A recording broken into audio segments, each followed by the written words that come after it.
Hello दोस्तों, स्वागत है आप सभी का आपके अपने चैनल गुरुमंत्र इंस्टीट्यूट पर। जरा कमेंट करके मुझको बताइए क्या आपको आवाज आ रही है मेरी। सभी भाई बहन कमेंट करके बताएंगे जितने भी इस समय देख रहे हैं, और वीडियो को एक बार शेयर कर देंगे जल्दी से झट से, और फिर हम स्टार्ट करते हैं। ये देखिएगा। ओके,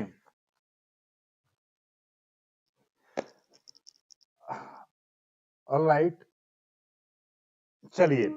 तो सभी कमेंट करके मुझको बताइए एक बार क्या आपको मेरी आवाज आ रही है। आज हम फिजिक्स देखिएगा, कक्षा 12 की फिजिक्स के एमसीक्यू। तो ये आपके आने वाले कॉम्पिटिटिव एग्जाम के लिए भी इंपोर्टेंट रहेंगे। एमसीक्यू खत्म करेंगे वन शॉट में आपका। देखिएगा, लेसन वन।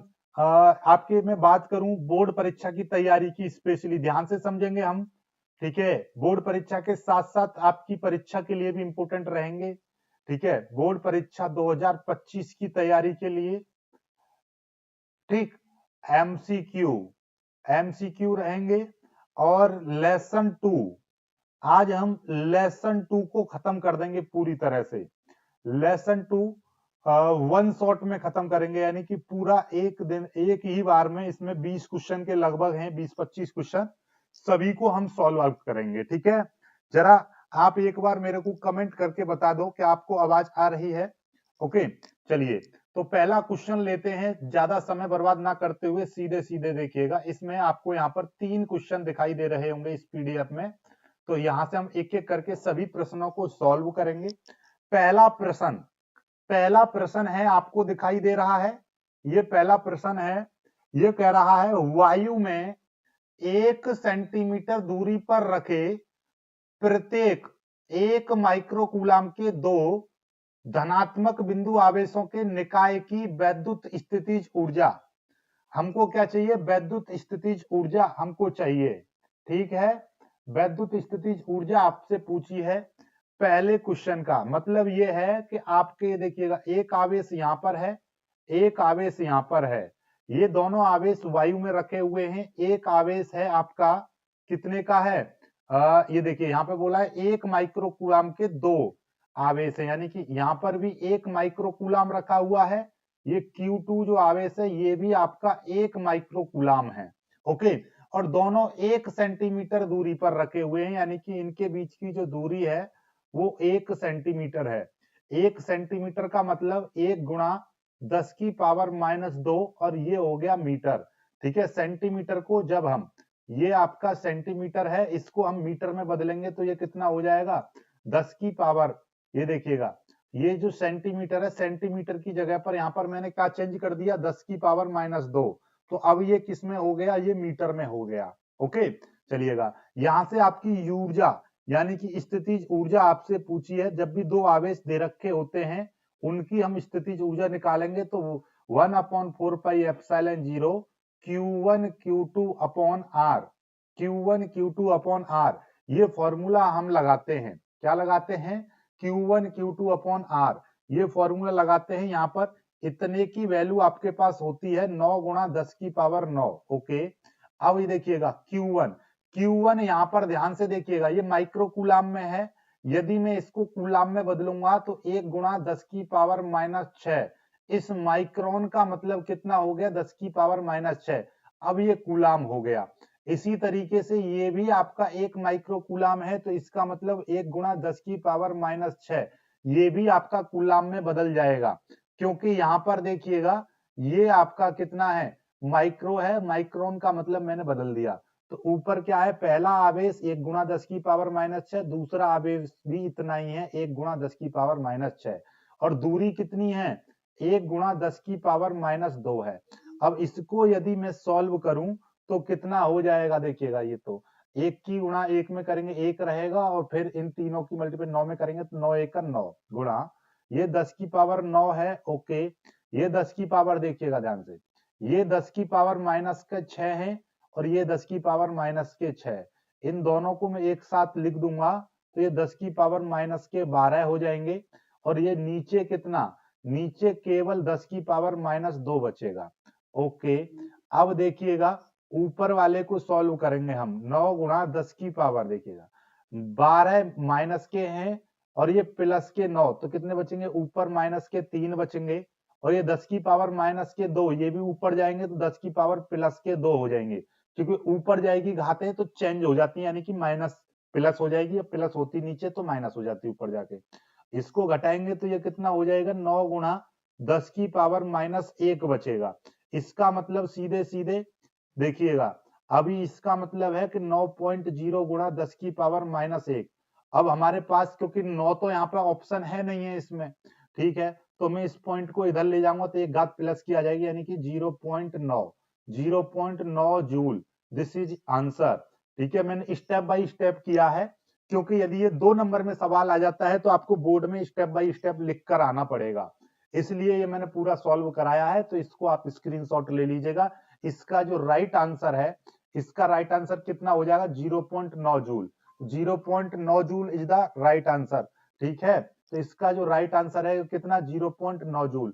चलिएगा, कमेंट करके मुझको एक आध बताइए, क्या आपको समझ में आ रहा है या नहीं आ रहा। कमेंट तो दिखाई नहीं देती है, मुझे समझ में नहीं आता क्यों। ठीक है, चलिए चलिए कमेंट करके थोड़ा सा बताइए। ठीक है, चलिए दिखाई नहीं देती हैं, कोई दिक्कत नहीं है। ठीक है, आप लोग अगला क्वेश्चन करते हैं। अगला क्वेश्चन देखिएगा, यहां पर सीधे सीधे बोला है, देखिएगा अगला क्वेश्चन ये है आपका, ये देखिए ये क्या कह रहा है, अगले क्वेश्चन में कह रहा है सीधे सीधे 1 इलेक्ट्रॉन वोल्ट का मान। तो भाई ये तो आपको डायरेक्ट पता होना चाहिए, 1 इलेक्ट्रॉन वोल्ट का मान कितना होता है, 1.6 गुणा 10 की पावर माइनस 19 जूल। ये 1 इलेक्ट्रॉन वोल्ट का मान होता है इतना। इस चीज को तो याद कर लो, रट रट जाना चाहिए, ये तो बिल्कुल आपको रट जाना चाहिए कि भाई कितना मान होता है इतना। इसका आंसर आपको पता चल गया, इसका ये हो गया। ठीक है, अब आते वैद्युत विभव का मात्रक, क्वेश्चन नंबर 3। ये तो चैप्टर का नाम है। कितने भाई बहन मेरे कमेंट करके बताएंगे इसका उत्तर, मुझको कमेंट करके बताइए।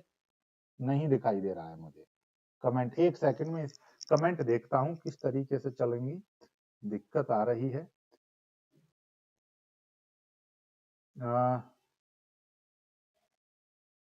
कमेंट करो, हाँ यस, अब आई कमेंट। ठीक है, चलिए सभी भाई चलिए कमेंट कीजिएगा ताकि मेरे को भी पता चल सके। हाँ, सौरभ अली जी, ए जूल प्रति coulomb, very good. Saurabh Ali, Saurabh नहीं है, शाहरुख अली, सॉरी। ठीक है, चलिए हाँ शाहरुख भाई, बहुत बहुत धन्यवाद। चलिए और भाई सभी लोग कमेंट करिए कितना उत्तर आएगा इसका। देखिएगा बहुत ही सिंपल क्वेश्चन है ये, इसमें मुझको ज्यादा आपको बताने की आवश्यकता नहीं है। ये जो क्वेश्चन है, यानी कि क्वेश्चन नंबर 3, सिंपली इसमें क्या है भाई, विभव बराबर फॉर्मूला कितना होता है, W/Q।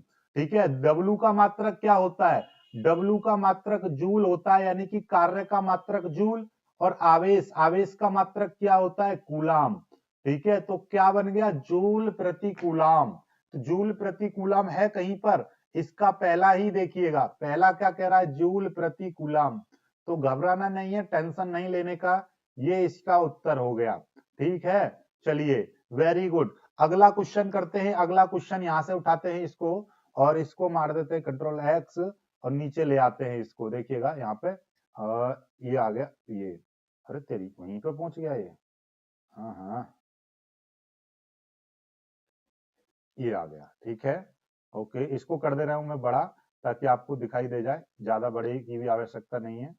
ओके, इतना काफी है, इतने से हो जाएगा। देखिएगा दिखाई दे रहा है क्वेश्चन। चलिए इसको कीजिए, इसको कीजिए यहां से। क्वेश्चन नंबर देखिएगा, क्वेश्चन नंबर 4। क्वेश्चन नंबर 4 क्या कह रहा है, देखिएगा क्वेश्चन नंबर 4 कह रहा है कि एक समान वैद्युत क्षेत्र ई में रखे वैद्युत द्विध्रुव पी वाले वैद्युत द्विध्रुव को 90 डिग्री कोण पर घुमाने में किया गया कार्य। अब नॉर्मली आपका जो प्रश्न संख्या 4 है, आपका किया गया कार्य, W बराबर क्या होता है, फॉर्मूला होता है पीई साइन थीटा। क्या होता है, पीई साइन थीटा होता है।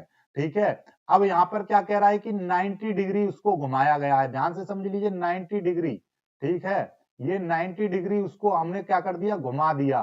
तो 90 डिग्री घुमा दिया, बाकी का यहाँ पे देखिएगा ये तो दोनों चीजें सेम सेम है क्योंकि वैद्युत विद्युत आघूर्ण P है और वैद्युत क्षेत्र भी E है, लेकिन बस कोण का मान दे रखा है, कोण का मान यहाँ पे 90 डिग्री दे रखा है, तो क्या आ जाएगा PE, और साइन 90 का मान कितना होता है, साइन 90 का मान 1 होता है, तो ये खत्म हो जाएगा, काम खत्म, तो सीधे सीधे PE आ जाएगा, PE आ जाएगा। This is the answer.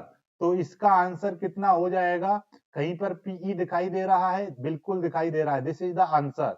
ठीक है, P। चलिएगा, बहुत अच्छा, ठीक है, चलिए, हाँ, शाहरुख अली, बहुत अच्छा। आप उत्तर देखिएगा, आप लोग इस तरीके से प्रैक्टिस करोगे तो आपको रट जाएंगी चीजें, आगे जब भी कभी भी आप पढ़ाई का कोई कॉम्पिटिटिव एग्जाम देंगे वहां पर ये आपको हेल्प मिलेगी। प्रश्न संख्या 5 देखिएगा, ये वही है, वैद्युत विभव का मात्रक है। वैद्युत विभव का मात्रक अभी अभी आपको कराया, तो भैया V बराबर क्या होता है, W/Q। W का मात्रक होता है जूल, आवेश का मात्रक होता है कूलाम, तो क्या बन गया, जूल प्रति coulomb. This is the answer. तो क्या हो गया, जूल प्रति कूलम, ये आपका उत्तर हो जाएगा, कर लीजिए, ये आपका उत्तर हो गया। ओके, आगे प्रश्न संख्या 6 देखिएगा, प्रश्न संख्या 6 को पढ़ते हैं, क्या कह रहा है, एक इलेक्ट्रॉन तथा एक प्रोटॉन दोनों को समान विभवांतर से त्वरित किया जाता है, यदि उनके प्रारंभिक वेग शून्य हो तो इनके कणों में बताना है कि भाई क्या चीज होगी। देखिए, पहला ऑप्शन दे रखा है इलेक्ट्रॉन की गतिज ऊर्जा अधिक होगी, या दूसरा ऑप्शन है कि प्रोटॉन का वेग अधिक होगा, या तीसरा ऑप्शन है कि इलेक्ट्रॉन का संवेग अधिक होगा, या चौथा ऑप्शन है प्रोटॉन का संवेग अधिक होगा। देखिएगा भाई, आप ऐसे समझ लो, मैं आपको समझा रहा हूं, यहाँ पर देखिए, नॉर्मली आप थोड़ा सा दिमाग लगाओ। ये कह रहा है कि एक इलेक्ट्रॉन है और एक प्रोटॉन है, इनको दोनों को समान विभवांतर से त्वरित किया जाता है। भाई त्वरित का मतलब इनको समान वेग दिया जा रहा है, बात खत्म, इनका जो वेग है दोनों का समान है। ठीक है, पहले ऐसे समझो, त्वरित इनको बराबर त्वरित किया जा रहा है, तो इसका भी वेग v है, इसका भी वेग v है, पहली चीज। तो भाई सिंपल सी बात है, देखिएगा, जब वेग बराबर है तो आप मेरे को ये बताइए, तो कि ये वाला ऑप्शन, बी वाला ऑप्शन तो होगा ही नहीं, क्योंकि प्रोटॉन का वेग अधिक होगा, बिल्कुल नहीं होगा, क्योंकि वेग तो दोनों का ही बराबर होगा। अब बात आती है, देखिए, गतिज ऊर्जा का और संवेग का। देखिए, पहले यहाँ पे दो ऑप्शन संवेग के दे रखे हैं, तो संवेग का ही देख लेते हैं, क्योंकि संवेग का फॉर्मूला होता है P बराबर mv। जब v समान है तो v से तो कोई लेना देना नहीं है, तो जिसका द्रव्यमान ज्यादा होगा उसका संवेग ज्यादा होगा, जिसका द्रव्यमान ज्यादा होगा उसका संवेग ज्यादा होगा। अब मेरे को कमेंट करके बताओ आप लोग कि इलेक्ट्रॉन का द्रव्यमान ज्यादा होता है या प्रोटॉन का द्रव्यमान ज्यादा होता है, मास ऑफ इलेक्ट्रॉन ज्यादा होता है या मास ऑफ प्रोटॉन। जी हाँ, बिल्कुल सही सुन रहे हो आप, भैया प्रोटॉन का द्रव्यमान ज्यादा होता है। और एक और चीज बता दें, इलेक्ट्रॉन का जो द्रव्यमान होता है और प्रोटॉन का जो द्रव्यमान होता है, ये प्रोटॉन का द्रव्यमान इलेक्ट्रॉन के द्रव्यमान से लगभग 2000 गुना ज्यादा होता है। ध्यान से समझिए, लगभग 2000 गुना ज्यादा होता है, बहुत ज्यादा होता है प्रोटॉन का द्रव्यमान।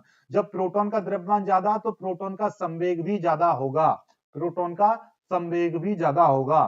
तो भाई सिंपल सी बात है, प्रोटॉन का संवेग भी ज्यादा होगा, यानी प्रोटॉन का संवेग ज्यादा होगा, तो ये D is the right answer, proton का संवेग अधिक होगा। क्यों अधिक होगा ये आपको पता चल गया, क्योंकि प्रोटॉन का जो द्रव्यमान है वो इलेक्ट्रॉन के द्रव्यमान से ज्यादा है। अब कहेंगे सर इलेक्ट्रॉन की गतिज ऊर्जा के बारे में और बता दो। गतिज ऊर्जा, भाई गतिज ऊर्जा का फॉर्मूला क्या होता है, गतिज ऊर्जा का 1/2 mv² होता है, v से कोई लेना देना नहीं है, m, जिसका m ज्यादा उसकी ऊर्जा ज्यादा।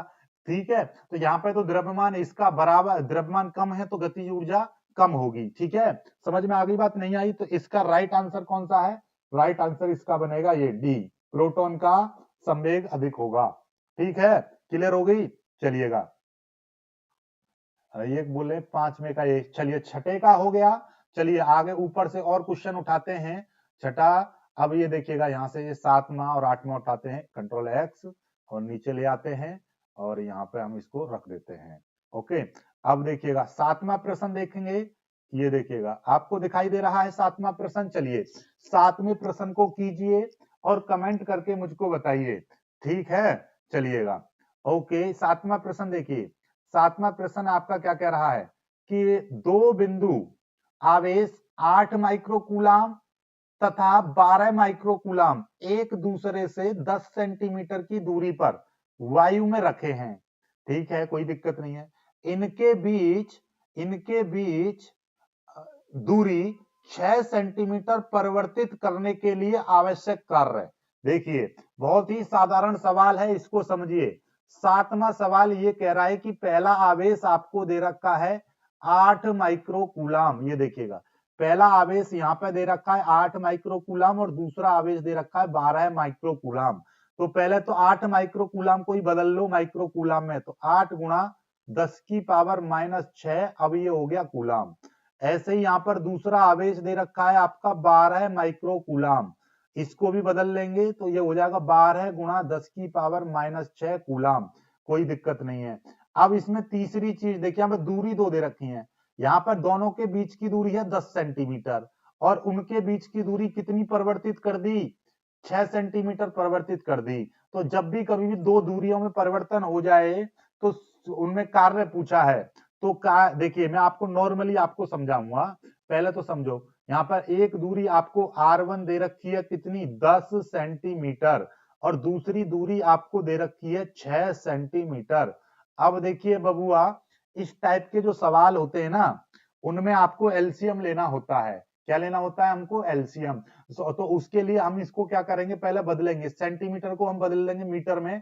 तो यहाँ पर देखिएगा, इसका हम नॉर्मली, ये देखिए आपका ये 10 है, सेंटीमीटर से मीटर बदलने के लिए 10 की पावर -2 इतने मीटर। ऐसे ये 6 गुणा 10 की पावर -2 मीटर। इसको और आगे सॉल्व करेंगे तो ये हो जाएगा 0.1 मीटर। क्यों, क्योंकि यहां से देखिएगा 1 2 दो अंक आगे लेके आएंगे 0.1, यहां पर करेंगे 1 और 1 दो अंक आगे लेके आएंगे तो ये 0.06। कुल मिलाकर बात ये है कि 10 सेंटीमीटर है। अब इस सेंटीमीटर में 10 सेंटीमीटर है, इसमें यदि मैं 100 का भाग कर दूंगा तो ये मीटर हो जाएगा। तो 10 में जब 100 का भाग करेंगे तो 0.1 आएगा और जब 6 में यदि मैं 100 का भाग करूंगा तो 0.06 आएगा। ठीक है, ये है बात, समझ में आ गई। तो ये मैंने क्यों किया, अभी आपको समझ में आ जाएगा ये क्यों बदला है मैंने, ये इसी का इस्तेमाल क्यों नहीं किया। अभी जब सवाल आगे बढ़ाऊंगा तब आपको समझ में आ जाएगा। यहां तक तो कोई दिक्कत नहीं है। अब देखिएगा, आपको मैं पूरा देखिए विस्तार से समझाऊंगा, जो कभी आपको ऐसे डाउट रहे ही नहीं। देखिए ये क्या कह रहा है, मान लीजिए पहली कंडीशन उसकी ऐसे थी, बात समझना ऐसे, यहाँ पर Q1 आवेश रखा है, ये Q2 रखा है, इसकी दूरी अभी R1 है, ऐसे समझो। तो भाई यहाँ पर इसकी कुछ ना कुछ स्थितिज ऊर्जा होगी, वो मैंने क्या मान ली, पहली स्थितिज ऊर्जा मान ली U1। ठीक है, तो वो कितनी हो जाएगी के, या आप ऐसे समझिएगा U1 जो ऊर्जा हो जाएगी वो पहली प्रारंभिक स्थितिज ऊर्जा कितनी हो जाएगी, 1/4 pi epsilon 0 Q1 Q2 upon R1, क्योंकि पहली दूरी R1 है। अब इनके बीच की दूरी को परिवर्तित कर यानी कि इस Q2 आवेश को मैं उठाकर यहां पर रख दूं, बात समझिएगा। अब ये यहाँ की वजह यहाँ पर चला गया, यानी कि अब ये दूरी कितनी हो गई, R2 हो गई, दूरी कितनी हो गई, R2 हो गई। तो अब इसकी कुछ ना कुछ अब स्थितिज ऊर्जा बदल जाएगी, तो वो हो जाएगी कितनी, U2 मैंने मान ली, तो Q1 plus Q2 upon R2 हो जाएगा। अब हमको इसमें पूछा है कि कितना कार्य चाहिए, तो कार्य क्या होगा, यानी कि स्थितिज ऊर्जा में जो परिवर्तन होगा वही कार्य के बराबर होगा, क्योंकि ऊर्जा को कार्य में और कार्य को ऊर्जा में बदला जा सकता है। कार्य ऊर्जा भी प्रमेय यही कहती है कि जो किया गया कार्य होता है वो ऊर्जाओं में अंतर के बराबर होता है। तो अब इसमें जितना ऊर्जा में अंतर होगा वही कार्य हो जाएगा। तो अब कार्य हम निकालेंगे तो इस ऊर्जा में अंतर, तो बात समझिएगा, पहले ऊर्जा थी 10 जूल, 15 जूल हो जाए बाद में ऊर्जा। ठीक है, पहली ऊर्जा थी 10 जूल, बाद में 15 हो जाए, तो अंतर कैसे निकालेंगे, U2 माइनस U1 करते हैं, 15 में से 10 जाएंगे तभी तो निकलेगा। ऐसे ही U2 माइनस U1 करेंगे, तो U2 माइनस U1 करेंगे तो यहां से ये सारी चीज कॉमन आ जाएगी। तो फॉर्मूला क्या आ जाएगा, 1/R2 माइनस 1/R1। तो इसीलिए जब हम इसका अंतर निकालते हैं तो डायरेक्टली जब भी कभी भी इस टाइप के दो दूरियां दे रखी होती हैं तो हम यहाँ पर डायरेक्ट इस्तेमाल करते हैं किसका। अब यहाँ पर जो किया गया आवश्यक कार्य निकालना है तो कार्य का फॉर्मूला हो जाएगा 1/4 pi epsilon 0 Q1 Q2 upon 1/R2 minus 1/R1। ये हो जाएगा फॉर्मूला। समझ में आई बात, नहीं आई, ये हो जाएगा। ओके, अब यहां पर सारी वैल्यू रखेंगे, इसको सॉल्व कर लो। इतने का मान आपके पास होता है 9 गुणा 10 की पावर 9 गुणा और Q1 का मान आपके पास दे रखा है इतना 8 गुणा 10 की पावर -6 और Q2 का मान आपको दे रखा है इतना 12 गुणा 10 की पावर -6 इंटू ये दे रखा है 1 अपॉन R2 का मान 0.06 फिर माइनस और ये R1 का मान कितना दे रखा है 1 अपॉन 0.1 ये दे रखा है। बस इसको आपको सॉल्व करना है। इसको सॉल्व करेंगे, किस तरीके से सॉल्व करेंगे देखिएगा, आपको दिखाई दे रहा है 9 8 72, 72 की गुणा 12 में कर लेंगे यानी कि 72 गुणा 12 फिर गुणा ये 10 की पावर 9 है ओके और ये 10 की पावर -6 और 10 की पावर -6 कितना हो जाएगा 10 की पावर -12 हो जाएगा गुणा। अब देखिए इसको सॉल्व कैसे करेंगे भाई, कोई दिक्कत नहीं है, टेंशन नहीं लेने का है, टेंशन आपको लेनी ही नहीं है जब तक हम हैं, टेंशन क्या लेनी। देखिए इसको हटा दो तो ये सिंपली ये कितना हो जाएगा, इसको हटाएंगे तो ऊपर 2 जीरो बढ़ जाएंगे यानी कि 100, ऊपर मैंने बताया था ना 100, ऐसे इसको हटाएंगे तो ऊपर 1 जीरो बढ़ जाएगी तो ये ऊपर हो जाएगा 100/6 माइनस माइनस और ये कितना हो जाएगा, ये हो जाएगा 10/1। सिंपल सी बात ये है, ठीक है, कोई दिक्कत नहीं है, नो प्रॉब्लम। इसको जब हम सॉल्व करेंगे, ठीक है, इसको जब हम सॉल्व करेंगे तो सिंपल तरीके से हम इसको सॉल्व कर देंगे और इस 72 की मल्टीप्लाई इसमें कर दीजिएगा, ठीक है, 72 की मल्टीप्लाई 12 में करेंगे तो 12 दूनी 24 का 4 हासिल 2 और 12 पंचा 72 72 12 सत्ते 84 84 और 84 और 2 86 हो जाएगा और ये कितने, बस इतना ही हो जाएगा, सिंपल सी बात ये है, ठीक है। कितना हो गया 864 गुणा 9 में से 12 जाएंगे माइनस के तो माइनस के 3 बचेंगे गुणा इसका हम 6 एलसीएम ले लेंगे, 6 एलसीएम ले लेंगे तो 100 माइनस 6 की मल्टीप्लाई हो जाएगी 60, 100 में से 60 जाएंगे तो बचेंगे 40, बचेंगे कितने 40 तो 864 गुणा ये हो जाएगा 40 बट्टे नीचे बचेगा 6 गुणा 10 की पावर -3।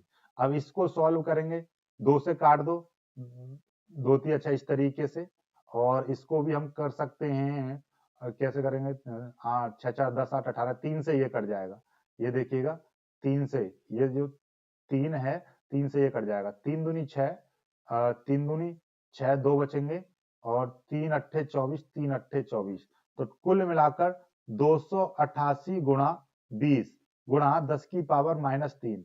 अब इसकी मल्टीप्लाई करेंगे इसमें तो कितना हो जाएगा 1 जीरो 2 अट्ठे 16 2 अट्ठे 16 एक 70 है और 2 दूनी 4 और एक 5 इतना आ जाएगा और गुणा 10 की पावर -3 है।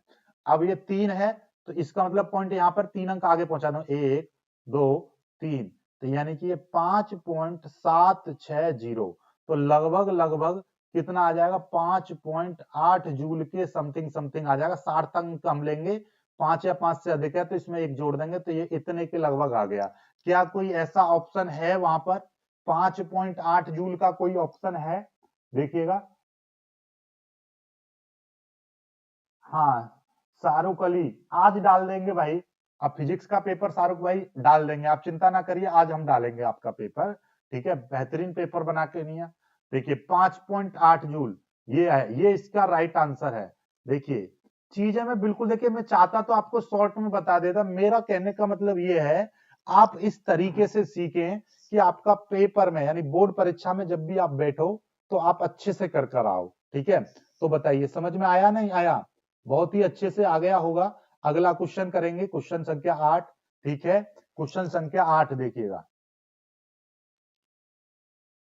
क्वेश्चन संख्या 8 करेंगे, यहां से देखिए ये क्या कह रहा है, ये कह रहा है क्वेश्चन 8वां कि E बराबर 0 वाले वैद्युत क्षेत्र में V का मान दूरी के साथ परिवर्तन होगा। देखिए E बराबर 0 वाले वैद्युत क्षेत्र में V का दूरी R के साथ परिवर्तन होगा।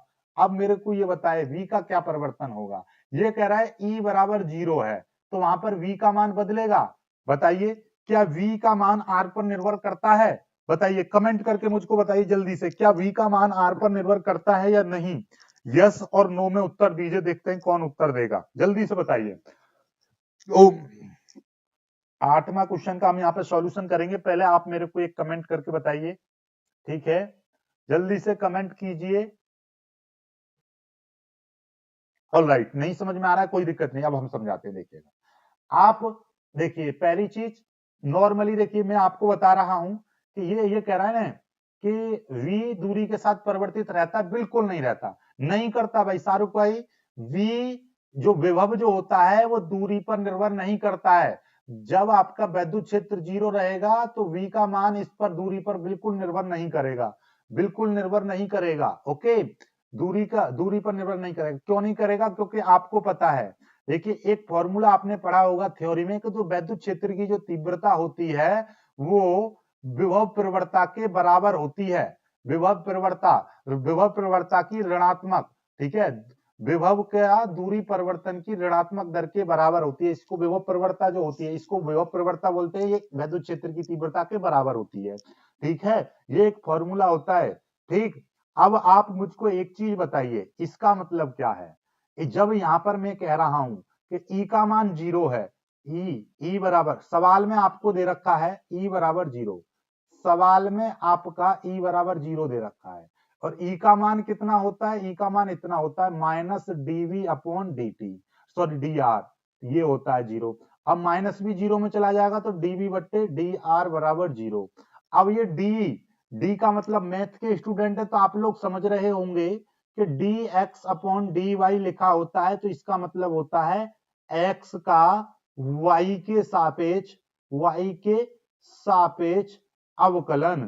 ठीक है, मैथ के स्टूडेंट है तो आपको पता होगा। और इसी तरीके से यदि मैं किसी भी कांस्टेंट है, कोई भी कांस्टेंट है, उसका यदि मैं x के सापेक्ष अवकलन करता हूं तो उसका 0 होता है। यानी किसी भी कांस्टेंट का जो अवकलन होता है वो 0 होता है।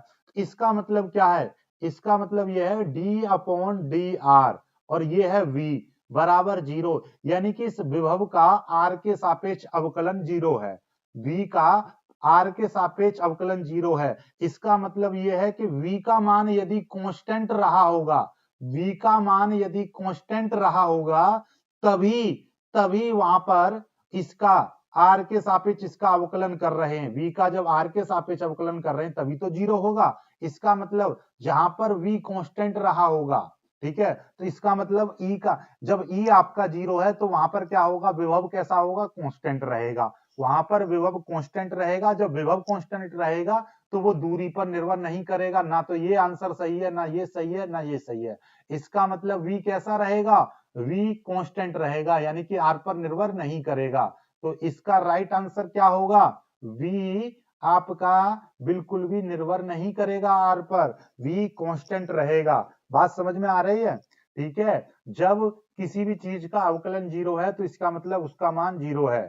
ठीक है, चलिए क्लियर होगी बात। हाँ, ये है नियाज वारिस। नियाज वारिस, हेलो सर, मेरा नेम ले लो प्लीज।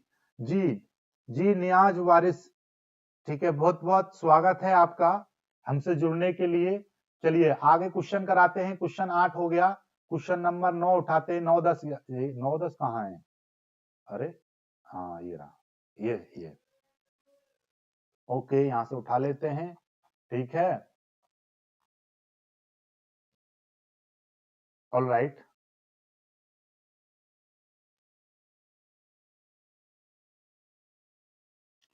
चलिए इस क्वेश्चन को पढ़िए। क्वेश्चन नंबर 9 मैंने लगा दिया है, क्वेश्चन नंबर 9 लगा दिया है। क्वेश्चन नंबर 9 को देखिए क्या कह रहा है। क्वेश्चन नंबर 9 कह रहा है, केमिस्ट्री का और फिजिक्स का पेपर दोनों में कल डाल दूंगा। कल आपका ग्रुप में भी मिल जाएगा, यूट्यूब पर भी मैं अपलोड कर दूंगा। ठीक है, ये देखिए प्रश्न संख्या 9, कि निम्नलिखित में से कौन वैद्युत विभव का मात्रक नहीं है? निम्न में से कौन वैद्युत विभव का मात्रक नहीं है? ठीक है, वैद्युत विभव का मात्रक नहीं है। देखिएगा, नॉर्मली जो v बराबर जो होता है उसका फॉर्मूला W अपॉन क्यू होता है। क्या होता है? W upon Q. ठीक है, चलिए अब W का मात्रक क्या होता है? जूल, जूल होता है। और आवेश का मात्रक कूलाम होता है, जूल प्रति कूलाम, या इसी को एक भाषा में हम बोलते हैं वोल्ट। विभव का मात्रक वोल्ट भी बोला जाता है।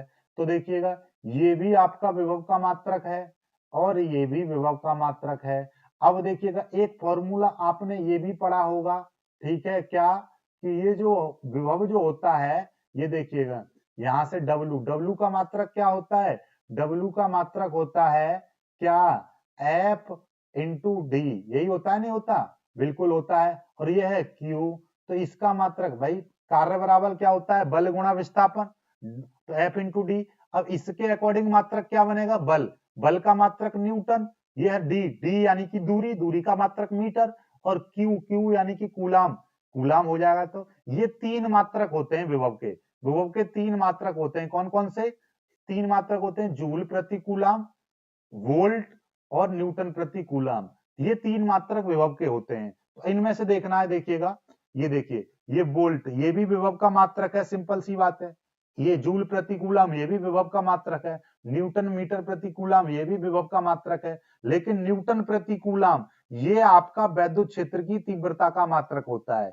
ई बराबर फॉर्मूला होता है एफ अपॉन क्यू, एफ का मात्रक न्यूटन और कूलाम यानी कि आवेश का मात्रक कूलाम, तो ये वैद्युत क्षेत्र की तीव्रता का, तो this is the right answer, this is the right answer, क्योंकि ये ई का फॉर्मूला है, क्योंकि ये ई यानी वैद्युत क्षेत्र की तीव्रता का फॉर्मूला है। ओके, चलिएगा इस चीज को। अब देखिए एक चीज, यहां से आपको विभव, विभव का विमीय सूत्र भी याद कर लेना है, विभव का विमीय सूत्र भी आपको याद कर लेना है, ठीक है? विभव का विमीय सूत्र भी आपको याद कर लेना है, ठीक, ताकि, क्योंकि पेपर में आता रहता है, विभव का विमीय सूत्र भी आ जाता है। ओके, अगला क्वेश्चन, अगला क्वेश्चन देखते हैं। अगला क्वेश्चन है, एक 5 सेंटीमीटर त्रिज्या वाले धातु के खोखली गोलीय सतह को इस प्रकार आवेशित किया जाता है कि इसके तल पर 10 वोल्ट का विभव हो तो केंद्र पर विभव कितना होगा? तो केंद्र पर भी 10 वोल्ट का ही होगा, क्योंकि जो खोखला गोला होता है तो उस पर जब आवेश देते हैं तो वो एक समान रूप से वितरित हो जाता है, ठीक है? चलिए, तो उसका समान रूप से रहेगा। आगे देखिएगा, अगला क्वेश्चन है विभव प्रवणता। विभव प्रवणता कैसी राशि होती है? सदिश। विभव प्रवणता कैसी राशि होती है? सदिश। इस चीज में नो डाउट, आपको बिल्कुल भी टेंशन नहीं लेना, सीधे सीधे आगे करना है। अब कितना? 11 12, चलिए 11 12 को चलो यहीं पर कर दे रहे हैं, इतनी जगह मेरे पास पर्याप्त है। 11 12 में देखिएगा, सॉरी, ये तो सिंपल 12वां सवाल आ जाएगा। ओके ओके ओके, ये लो, देखिएगा, ये, हाँ, ये है एक गोला, एक गोलाकार चालक की त्रिज्या 9 मीटर है, इसकी वैद्युत धारिता। तो भैया गोलाकार जो चालक होता है जिसकी त्रिज्या है r, उसकी धारिता का फॉर्मूला होता है 4 पाई एप्सिलॉन 0 r, ये होता है। या हम उसकी बात करें, उसकी हम बात करें तो इसको हम करेंगे, किस तरीके से करेंगे? c बराबर, ये देखिएगा, इसको यदि मैं सॉल्व कर लूं किस तरीके से, कि भाई आप लोग जानते हैं 1 अपॉन 4 पाई एप्सिलॉन 0 का जो मान होता है 9 गुणा 10 की पावर 9 होता है। तो हम इसका मान निकालेंगे 4 पाई एप्सिलॉन 0 का, तो ये 1 अपॉन 9 गुणा 10 की पावर 9 हो जाएगा। तो इसका मान कितना हो जाएगा? 1 अपॉन 9 गुणा 10 की पावर 9, और r का मान कितना दे रखा है? 9 मीटर दे रखा है ये। तो क्या हो जाएगा? इस 9 से ये 9 कट जाएगा, 10 की पावर 9 ऊपर जाएगा, 10 की पावर -9 हो जाएगा। 10 की पावर -9 इतने फैराड, इतने फैराड, 10 की power -9 farad. A D, D is the right answer, 10 की पावर -9 फैराड। ठीक है, समझ में आया कि नहीं आया? 10 की पावर -9 फैराड, ठीक है। चलिए 12वां हो गया। अब 13 14 यहां से उठाते हैं प्रश्नों को। ये देखिएगा, कंट्रोल एक्स मान ले रहे हैं, आगे नीचे ले आ रहे हैं इसको, ठीक है। थोड़ा आप तेजी से कराएं, क्योंकि आप लोग बोर हो जाते हो, ज्यादा पढ़ना नहीं चाहते, समझना नहीं चाहते, बस चुटकियों में भाई शॉर्ट ट्रिक्स, जब मैं लॉन्ग ट्रिक से करा सकता हूं तो आपको शॉर्ट ट्रिक से भी करा सकता हूं, लेकिन आप लोग पढ़ना और चीजों को समझना नहीं चाहते। देखिए शॉर्ट ट्रिक काम में नहीं आती हैं, बोर्ड परीक्षा में तो नहीं काम आएंगी, कॉम्पिटेटिव में आएंगी। तो कॉम्पिटेटिव में देखिए, नियाज वारिस सर, मैं BSc first semester math unit 1 की फर्स्ट वीडियो तो देख ली, 2 कहाँ मिलेगी सर बता दो। देखिए वो प्ले लिस्ट में मिल जाएगी भाई, प्ले लिस्ट में मिल जाएगी भैया जी, आप प्ले लिस्ट में देख सकते हैं। क्वेश्चन संख्या 13, देखिएगा 13 क्वेश्चन संख्या क्या कह रहा है। सिंपल सी बात है, जैसे कोई एक चालक है, इसकी धारिता इतनी है, एक दूसरा चालक है, इसकी धारिता इतनी है। जब मैं इनको एक चालक तार से जोड़ दूंगा तो इनकी जो धारिता जो हो जाएगी वो C1 प्लस C2 हो जाएगी। कितनी हो जाएगी? C1 plus C2। ओके, चलिएगा। ऐसे ही दो गोलीय हैं, दो गोलीय चालक हैं A1 A2 जिनकी त्रिज्याएं हैं R1 R2। ओके, अब इन A1 और A2 को क्रमशः इतना और इतना आवेश है, कोई दिक्कत नहीं, मारा गोली, इनको हवा में तांबे के तार द्वारा जोड़ दिया जाए तो सिंपल सी बात है भाई, जब एक की इतनी त्रिज्या R1 है तो इसकी जो धारिता है वो कितनी होगी? 4 पाई एप्सिलॉन 0 R1 होगी। ऐसे ही दूसरा चालक है, इसकी त्रिज्या R2 है तो इसकी धारिता कितनी होगी? C2 बराबर 4 पाई एप्सिलॉन 0 R2 होगी। और मैंने क्या बताया, जब इनको चालक तार से मैं जोड़ दूंगा तो इनकी धारिता अब कितनी हो जाएगी? C1 प्लस C2 हो जाएगी, यानी कि 4 pi epsilon 0 R1 plus 4 pi epsilon 0 R2। अब इसमें से मैं 4 पाई एप्सिलॉन 0 कॉमन ले लूं तो ये कितना हो जाएगा? R1 प्लस R2 हो जाएगा। ये ऑप्शन है कहीं पर? This is the right answer, this is the right answer. बात समझ में आ रही है? चीजें क्लियर हुई? ठीक है, बहुत ही अच्छे से क्लियर आ रही है समझ में? तो ठीक, नहीं आ रही है तो आप हमको कमेंट करके बताइएगा। अगला क्वेश्चन देखिएगा, ये कह रहा है कि एक आवेशित वायु संधारित्र में कितनी इतनी ऊर्जा संचित है। एक परावैद्युत माध्यम की पट्टी जिसका परावैद्युतांक K है, इसमें प्रवेश कराने पर उसकी ऊर्जा इतनी है। तो सिंपल सी बात ये है कि भैया वायु में ऊर्जा, ठीक है, और बट्टे वायु में ऊर्जा बट्टे परावैद्युत, ठीक है, परावैद्युत माध्यम में ऊर्जा होगी वो परावैद्युतांक के बराबर होगी। तो वायु में ऊर्जा U0 है, परावैद्युत माध्यम में U है, तो ये K। ऐसा कहीं पर ऑप्शन है? ऐसा नहीं है कहीं पर। तो क्या है यहाँ पे? देखिए ये दे रखा है U बराबर, तो सिंपल सी बात है, ये U इधर चला जाएगा तो U0 बट्टे K बराबर U इतना आ जाएगा। हमेशा याद रखिएगा कि भैया वायु की चीज ऊपर आती है और परावैद्युत माध्यम में ऐसे बल का भी पूछ सकता है, बल पूछेगा F0 अपॉन F बराबर K, ठीक है, एप्सिलॉन 0 बट्टे एप्सिलॉन बराबर के। ऐसे बहुत सारे फॉर्मूले रहते हैं, तो ये तो रटे रहने चाहिए, ठीक है, वायु में बट्टे माध्यम में, ठीक है।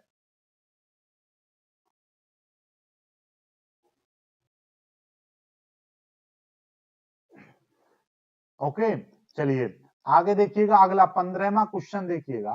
15वां क्वेश्चन, इसको मिटा दे रहा हूं मैं। 15वां क्वेश्चन देखिएगा, ठीक है, 15वां क्वेश्चन देखिएगा। अभी हम आपको 15वां क्वेश्चन करा रहे हैं। ये कह रहा है कि 100 माइक्रोकूलम धारिता वाले संधारित्र को 10 वोल्ट तक आवेशित करने पर, यानी कि 100 माइक्रोकूलम का देखिएगा। 15वां क्वेश्चन ये कह रहा है कि भैया जो आपका धारिता कितनी है? 100 माइक्रोफेरड। मतलब माइक्रोन का मतलब क्या होता है? 10 की पावर -6। अब ये फेरड हो जाएगी। इसको 100 का मतलब दो घातें खत्म हो जाएंगी तो यहाँ पे सिंपल सी 10 की पावर -4 बचेंगी। भाई 100 का मतलब होता है 10 की पावर 2 प्लस की, और यहाँ पे माइनस की है 6, तो दो घात चली जाएगी प्लस की तो माइनस बचेगी। इतने फेरड होगी धारिता। और इतने V बराबर कितना दे रखा है? 10 वोल्ट दे रखा है, 10 वोल्ट दे रखा है ये रहा। और उसमें संचित ऊर्जा आपसे पूछी है, तो ऊर्जा U बराबर फॉर्मूला 1/2 CV स्क्वायर होता है फॉर्मूला। 1/2 इंटू C का मान कितना? C का मान 10 की पावर -4 इंटू V का मान 10 है, 10 का स्क्वायर कर देंगे, 10 का स्क्वायर कर देंगे। सिंपल सी बात, इसको सॉल्व करेंगे 1/2 गुणा, और ये कितना हो जाएगा देखिएगा। सिंपली भाषा में हम बोले 10 की पावर -6, 10 का स्क्वायर मतलब 10 की पावर 2। सिंपल सी बात, दो घातें खत्म हो जाएंगी तो 1/2 गुणा 10 की पावर -2, क्योंकि ये माइनस के 4 हैं, ये प्लस के 2, तो कितने बचेंगे? माइनस के 2 बचेंगे। इसका काट दें तो 0.5 गुणा 10 की पावर -2 बचेगा। ओके, इसको मैं इधर ले आऊंगा तो एक पॉइंट यदि इधर जाता है तो 10 की पावर माइनस की आती है, तो ये हो जाएगा 5 गुणा 10 की पावर माइनस की एक घात और आ जाएगी। यहाँ पे माइनस की 2 पहले से हैं, तो 5 गुणा 10 की पावर -3 इतने ऊर्जा है, तो इतने जूल। क्या ऐसा कोई ऑप्शन है? चेक करो पहले, क्या ऐसा कोई ऑप्शन है? ऐसा कोई ऑप्शन है? 5 गुणा 10 की पावर, ये रहा, ये देखिए पहला ही ऑप्शन है इसमें, ये रहा, कितना है? चेक कर लो, 5 गुणा 5.0 गुणा 10 की पावर -3 जूल। ठीक है, चलिए 15वां क्वेश्चन आपका हो चुका है, स्क्रीनशॉट ले लीजिएगा। ठीक है, अब आगे लास्ट हमारा बच रहा होगा शायद, ये देखिएगा। चलो इनको यहीं पे सॉल्व करते हैं।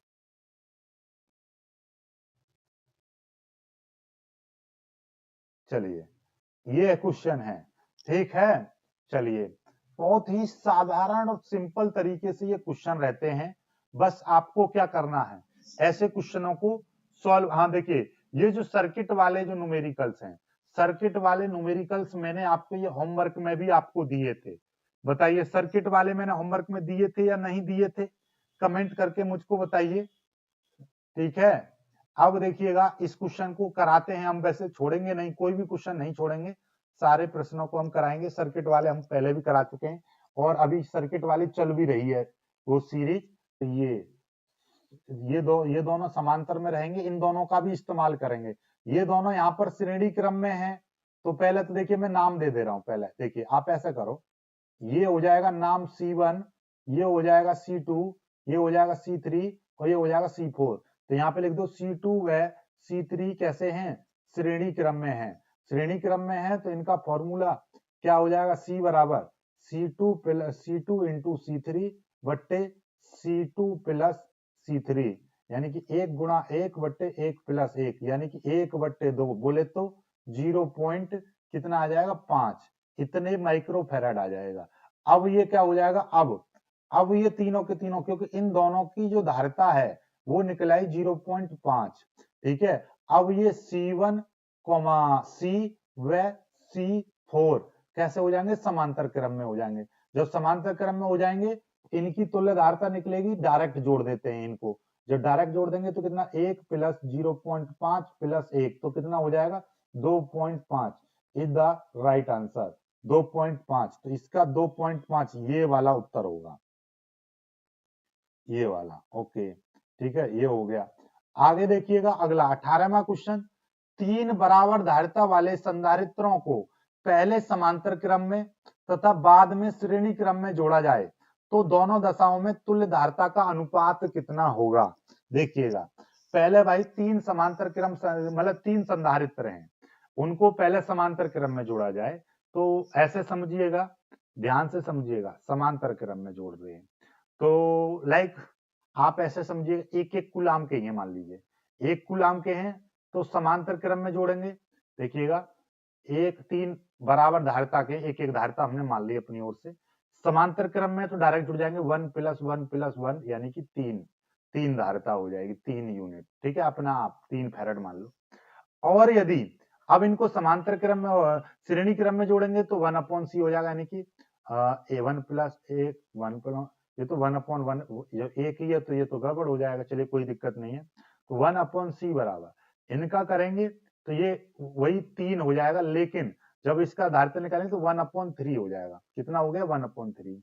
अब इसका अनुपात यानी कि किस किस में जोड़ा जा रहा है, ये जोड़ा जा रहा है पहले समांतर क्रम में फिर श्रेणी क्रम में, यानी समांतर क्रम में ये जोड़ा था C और इसको मैं C डैश मान ले रहा हूं श्रेणी क्रम का। ठीक है, चलिएगा तो इनका अनुपात निकालेंगे C/C डैश, ये निकालें। C का मान कितना है 3 है, C डैश का मान 1/3, 3 की मल्टीप्लाई हो जाएगी तो 9/1, तो कितना आ जाएगा 9/1। हमेशा याद रखिएगा this is the right answer, 9/1 कितना आ जाएगा 9/1। ओके, तो ये आपका उत्तर आ गया। ठीक, ये उत्तर आ गया।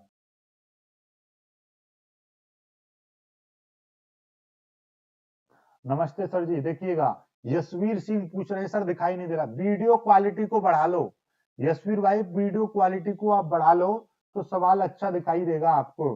वीडियो क्वालिटी को थोड़ा सा बढ़ा लेंगे तो आपको अच्छा दिखाई देगा। ठीक है, चलिए 1 सेकेंड। हाँ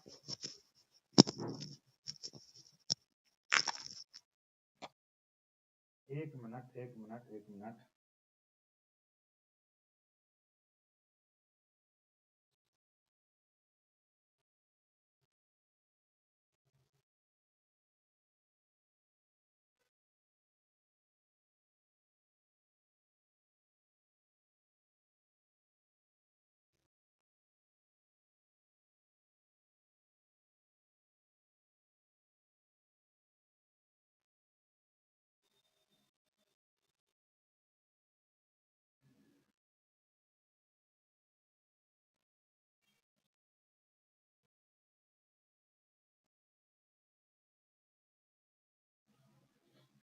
एक मिनट का समय दीजिए बस मुझको।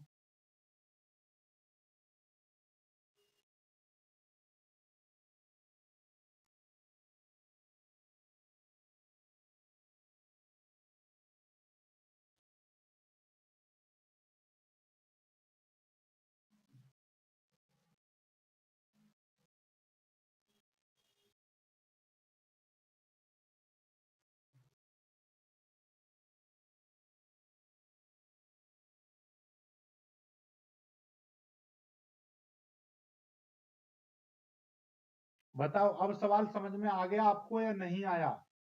कमेंट करके मुझको बता दीजिएगा।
चलिए अब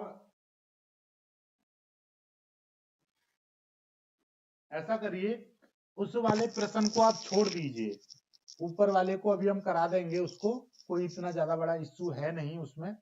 ठीक है, इस वाले प्रश्न को आप अभी, थोड़ा सा मैं कमेंट आपकी देख लेता हूं।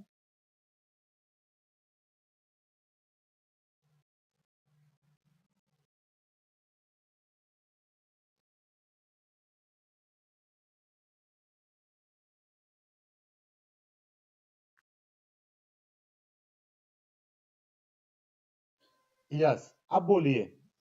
आप लोग थोड़ा सा, हाँ, अभी तक के लिए थोड़ा सा माफी चाहेंगे, थोड़ी दिक्कत हो रही थी।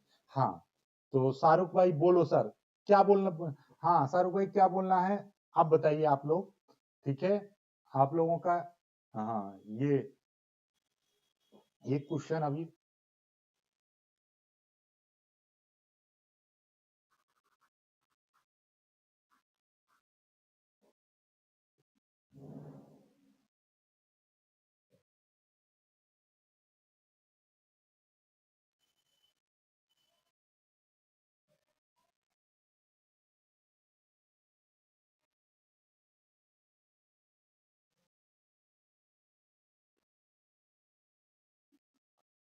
चलो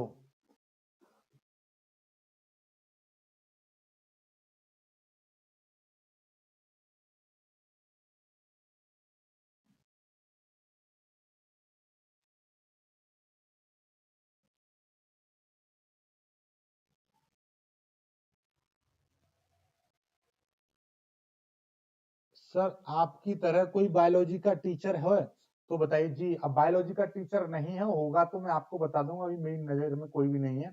चलो इस प्रश्न को भी कर लेते हैं सॉल्व, चलिए इसको भी करो सॉल्व। देखिएगा आप यहां से इसमें से एक धारा जाएगी आई इस तरह से, अब वो दो भागों में बट जाएगी, यहाँ पर इधर और इधर। चलो आई से हमको कोई लेना देना नहीं है, कुल मिलाकर हम इस सेल से हम निकाल लें यहाँ पर आई धारा निकाल लें, क्योंकि हमको ये धार का हमको पता है, बस हमको यहाँ पे विभव और पता चल जाए, यानी कि इस प्लेट की ये जो संधारित्र लगा है इसकी प्लेटों पर विभवांतर हमको पता चल जाए तो हम इस सवाल को सॉल्व कर लेंगे। ठीक है, तो चलिए अब विभव निकालने के लिए हम इन चीजों का इस्तेमाल करेंगे, क्योंकि हमारे पास इसको मैं R1 मान ले रहा हूँ प्रतिरोध R1, और इसको मैं R2 मान ले रहा हूँ प्रतिरोध, ये स्मॉल r रहेगा ये। तो अब हमारा जो फॉर्मूला रहता है नॉर्मली एक ई बराबर छोड़ो, सीधे सीधे नॉर्मली एक V प्लस आई आर होता है। ऐसे ही यदि मैं ई बराबर निकालूं तो यहाँ पर क्या हो जाएगा, देखिएगा जो विभव होता है, जब आपका यहाँ पर दो चीजें लगी हुई हैं, एक स्मॉल आर भी लगा हुआ है, तो यहाँ का यदि मैं फॉर्मूला लगाऊंगा तो I r plus small r, इस तरह से फॉर्मूला बनता है। अब आपको ये चीज यहां से पता है, हम इस सेल के लिए लगा रहे हैं, तो सेल का ये कितना है 2.5 वोल्ट है, आई का मान हमको निकालना है, और आर टोटल आर देखिएगा ये 10 है, 10 कूलाम और 2 कूलाम, तो ये 12 कूलाम हो जाएगा, और ये 5, तो कितना हो जाएगा टोटल मिला के ये 12.5, ये आपका क्या हो जाएगा, इसका रेजिस्टेंस हो जाएगा टोटल। तो आई का मान निकालेंगे 2.5 बट्टे 12.5, पॉइंट से पॉइंट कट जाएगा, तो ये 25 बट्टे 125 आ जाएगा। इसको काट देंगे 25 सेकंड 25, 25 पंजे 125, 5 से काट दें 0.2 एम्पियर आ जाएगी धारा। इसमें धारा कितनी जाएगी 0.2 एम्पियर की। अब इसमें धारा हमको पता चल जाएगी, तो यहां से हम आवेश, और आर इसमें पता है 10 है, तो V बराबर क्या होता है नॉर्मली फॉर्मूला आई आर, आई का मान 0.2, आर का मान 10, 10 की जब गुणा करूंगा तो 2, तो V का मान कितना आ गया 2 वोल्ट आ गया। इसके सिरे पर जो विभव है 2 वोल्ट होगा, तो यहाँ पर ये 4 माइक्रो कूलम है, Q बराबर फॉर्मूला CV हो जाएगा, और तो C का मान कितना दे रखा है 4 गुणा 10 की पावर 4 को छोड़ो, 4 माइक्रो कूलम है, कोई दिक्कत नहीं है, और R का मान कितना, V का मान कितना आया है 2 वोल्ट आया है, 4 की मल्टीप्लाई 2 में करेंगे 8 micro farad, micro coulomb, 8 micro coulomb इस तरीके से आ जाएगा। Q का मान कितना आ जाएगा 8 माइक्रो कूलम आ जाएगा। ठीक है, तो 8 माइक्रो कूलम आ गया इसका, 8 माइक्रो कूलम ये है, तो यही आपका उत्तर हो जाएगा, 8 माइक्रो कूलम ये आपका उत्तर हो जाएगा। ठीक है,